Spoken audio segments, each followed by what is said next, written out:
So if you're anything like me, you probably are very good at getting in your own way. Maybe even especially good to the point that you don't even know that you're doing it. I personally am so good at it that I pretty much sabotage myself every single day and think that that's normal. And it wasn't until recently that I sort of had a light bulb moment with it. One day when I was supposed to go out and learn how to electric unicycle with my boyfriend. It was around 5 p.m., which meant that the sun was going to go down roughly 2 to 3 hours. And I made the excuse of, oh, well, why don't we wait until tomorrow? It's already so late. You know, we have to make sure that we can beat the sun. And this felt very, very normal to me. This is something that I do on the daily, where there's something that I could be doing, but I'll make some inane excuse as to why, oh, I'll just do it later. It took a lot of soul searching to realize exactly why I was doing that, why I was putting up roadblocks when there really didn't need to be any. But in thinking about it more and more, I also realized, oh my god, I do this all the time. This is like 90% of my life is just saying, oh, I shouldn't do this, or I can't do that, or whatever. And you might be in the same situation that I'm in, where you don't know why you're doing it, and you realize that it's a problem, and you're just sabotaging everything, and for what? You don't know. And it really does feel like an art form, the way that it's sort of taken on in my life, and taken over my life, really. So in order to set the stage for you exactly on how much getting in my own way has affected my life, especially with YouTube, we're gonna get real deep. I'm gonna have to go way back. This channel that you're watching right now was not my first channel by any stretch of the imagination, absolutely not. If you're watching this, more than likely you do actually know me from my main channel, which is called MS Arcade, and I do a lot of gaming stuff there, a lot of just like wacky, silly videos. But that channel was almost successful. It was on its way to being something. Back in 2014, 2015, I became friends with the owner of a fan page for Markiplier that specialized in making him sing silly songs based on audio manipulation, video editing, etc. And the creator of this fan page decided that he wanted to put together multiple different subscriber milestone videos for the YouTuber Markiplier for, I believe it was 6 million subscribers and then 8 million subscribers. Two different things. And me being someone who has always loved to sing, I offered my vocals for a song that he was planning on covering, as well as later on a song that he decided to create. And at the time that I did this very first cover, my channel was at, I don't even know how many subscribers, and I had been doing it for just a little bit, but not super long. So what ended up happening was that subscriber milestone video was picked up and reacted to by Mark, and people just flocked to my channel, and it was an incredible growth spurt in just a day, and I was absolutely over the moon. I was so excited, and I used that momentum into making more videos and just creating more and more, and I was so thrilled. And then later on for 8 million, which came pretty soon after that, I was going. And a lot of that had to do with the fact that I was actually recording out of my parents' house in my childhood bedroom in the gap year between when I finished college and when I had to get a job. That was the secret sauce, that was the secret to my success, was that I was actually able to continue making videos, and it was the most lucrative, not lucrative in the sense of money per se, but lucrative in the sense of my happiness. It was the most lucrative time in my life. Period, hands down. I loved what I was creating. I loved that I was interacting with a lot of people, and I was making people happy, really, was the whole thing. That's all I really wanted to do with my content, was just, you know, make people laugh. That was it. I was doing really well for myself, and I think I would have actually seen quite a bit of success if I had been able to continue. Keyword, been able to. In this case, I will give myself a pass. It wasn't me holding me back from success, because I ended up having to go and get a job, obviously, and that sucked away all of my motivation, all of my time, all of my energy, and I just couldn't make videos anymore. After that, I ended up moving to an entirely different country, which also took up all my time, all my motivation, and all of my energy. And finally, when I felt like I had settled into that new country, I moved again, and it happened again. Ever since then, I've just been moving until I finally landed on this apartment that I'm in right now. And the reason why I am telling you this long-winded story is because I finally made it to this apartment, and I settled in, and everything was exactly what I needed to get started back on YouTube again, and I was thrilled, but I didn't do it. And I just kept putting it off. Oh, well, I'll bother my roommate. Oh, it's too late to start recording now. Well, nobody wants to see me record about this thing. Oh, I missed this trend. This will take too much editing. That was a big one. This will take too much editing. If you don't know me, hi, I'm a video editor. I do freelance video editing for other people who didn't fail at YouTube, is what I like to say. By any means, I do not hate my job. I love what I do. But the problem is, when you love what you do, but it's your career, it's very hard to keep doing it on the side. So that was a big part of my life that I just kept getting in my own way, because I would say, I don't want to edit. I'm already doing this all day long anyway. Why would I want to keep doing it in my spare time? Just sucked all of my motivation away. And this is after a long and tumultuous history of trying and failing to get back into YouTube. Every single time, because of work or because of moving or whatever the heck it was, something would come up in my life that would make it so it was impossible to be consistent. A lot of getting in my own way over the years was really just because I was beating myself up for the fact that I couldn't do YouTube. Obviously, it was things beyond my control, but even when I thought about getting back into it, I would constantly just berate myself to the point where I pretty much convinced that I wouldn't be able to ever do YouTube again properly. Even though in my heart of hearts, it was like the only thing that I wanted to do.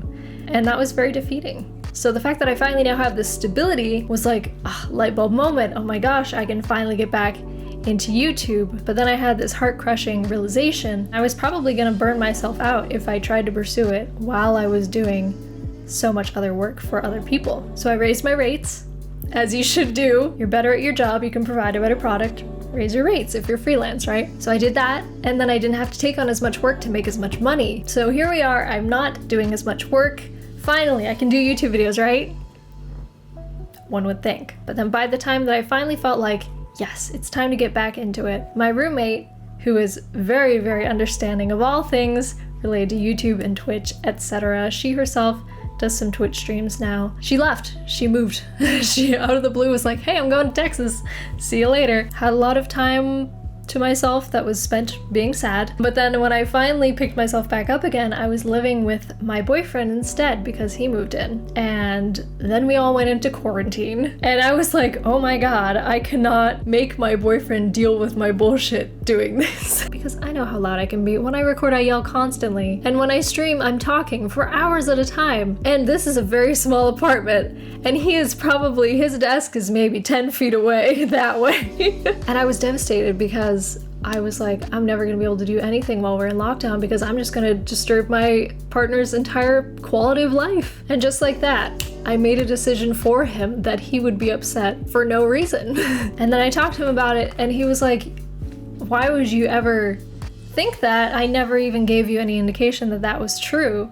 And I realized, oh yeah, he really didn't. And I just made that up. And that, although I didn't realize it at the time, that was me just getting in my own way. Just like all the other times when I had thought, oh, I'm not funny enough or interesting enough, or I don't have enough time, or it's too late at night, or whatever the hell it was. It was still just me getting in my own way every single time. And then the crux of it was that one day when I was gonna go learn how to ride an electric unicycle, which, by the way, I busted up my ankle doing that, but I still did it, is the point. That one fateful day when my boyfriend sat down and was like, you're getting in your own way here, what are you doing? And I was like, oh my God, you're right. Wait a minute, that's my whole life. And I think the reason that I figured out for why I do that is it's just all based in, it's a defense mechanism. That's really all it is. It's just to stop me from getting physically hurt, mentally hurt, emotionally hurt, or even just my ego being bruised. And I realized that if I don't stop getting in my own way, one, I would never make YouTube videos again. I would never be making this video for you now. And two, I just wasn't gonna be happy. Period. In life, in anything, I would just keep making excuses for reasons why I shouldn't do things. And it can be something so simple too, something that it doesn't even register that, oh, maybe I'm making an excuse for this. Maybe you see a flyer for like an online class and instead of going pursuing it, you think, oh, I'll do something else. Why? What does that gain you? Except you don't get the knowledge and the information from that online class, and now you're no better off than when you started. Whereas if you had taken the opportunity, you could be so much farther, and it costs you nothing to do it. Like, that's the thing. Okay, maybe it's not a free online course, but you get what I mean. Like, there's nothing that's deterring you, so why aren't you doing it? Or even something like going to the gym. Oh, I don't want to go to the gym today because, oh yeah, I'm feeling kind of bloated, or I'm too tired. It's in the middle of the day. Everybody goes in the middle of the day. So what? Everyone's going in the middle of the day because they didn't make excuses like you. I know it's a bad example to give because we're in quarantine, but you get my point. I feel like my energy is a little bit chaotic in this, and it's just because I am frustrated. I'm frustrated with myself that I've let this go on for so long, and I'm frustrated for you if it's something that you're going through as well, because it's just stupid. It's not going to save us from anything. It's just a detriment. It's just going to keep us from having experiences and opportunities, and it's just kind of useless. It's a very, very useless defense mechanism that frankly we should have evolved out of by now, I'm just saying. So how do you stop getting in your own way? That is the big question. And I thought about it for a while, and I don't have all the answers because I'm still learning myself. But these are the things that I am trying to do to make this right. Number 1, pay attention to your habits. That's it. Just recognize when you're making excuses and ask yourself why. Are you doing it to protect yourself? Are you doing it to protect other people? Maybe you don't think that you can achieve it, or maybe you're afraid that you will achieve it and you're just afraid of, well, where do I go from there? Maybe you have low self-confidence. Maybe you've just never really been very good at new things or new opportunities, new situations, whatever. Or maybe there's just no reason at all. Maybe it's just your depression or your anxiety or, just a little voice in your head saying, hey, you can't do that. Maybe you're just tired like I was. But if you ask yourself why and you cannot come up with a good reason, then you go to stage 2, which is hold yourself accountable. When you try to make an excuse, refute it and just say, no, I'm not gonna come up with some dumb reason why I'm not gonna do that. All right, now that you've beaten yourself into submission, number 3 is just motivate yourself. Tell yourself, you know what? I can do that thing. Oh, why shouldn't I? I'm gonna be great at it. What you personally need is up to you. Obviously, you could be kind to yourself, you could give yourself some tough love, you could give yourself positive affirmations. Just say, hey, you're doing great, buddy. You'd do a little bit better if you did this thing though. Why not try? Or maybe even just reward yourself for a job well done. Just give yourself candy at the end of the day. Why not? If you went out and did it, why not? Why shouldn't you have that Butterfinger? Just eat the whole thing in one sitting. No one's stopping you. Just find out what works for you and just make an effort to motivate yourself. Okay, so now that you've successfully overcome the hurdle of making excuses, holding yourself back, what now? Well, now is when the big guns come out and you challenge yourself, even when you're not approached by a situation where you snap judgment, make an excuse. Take new opportunities anyway. Go through that door that you've never gone through before just cause. Purposefully insert yourself into situations where you could say no, but you're not going to. And you're gonna try something new because you deserve to have all the awesome stuff happen in your life, and there's new possibilities that could be waiting around the corner that you don't even know about yet. So go do it. Get out of your comfort zone. Stop saying no. Say yes to take a whole day, say yes to every single thing that comes your way. Maybe it'll be fun. Maybe you'll go skydiving. Maybe you'll feed a dog on the street. Things happen, man. Life is a journey. I really couldn't think of things because of quarantine. You can't do much right now, okay? But in the future, when things open up again, really try to say yes to stuff and just, make memories.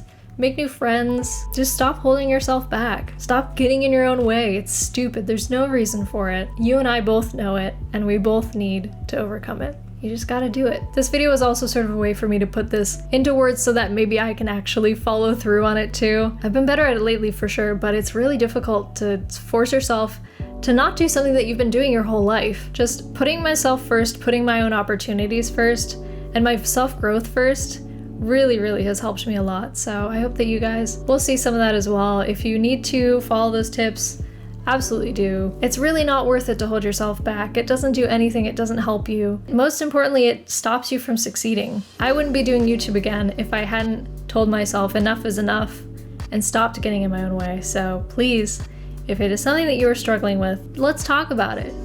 Talk to me in the comments, tell me what you've been going through, and we'll figure it out together. I know it seems hard, but I really think you can get through it, so let's do it together. I'm rooting for you. Girl, they don't want to bother me. I need somebody.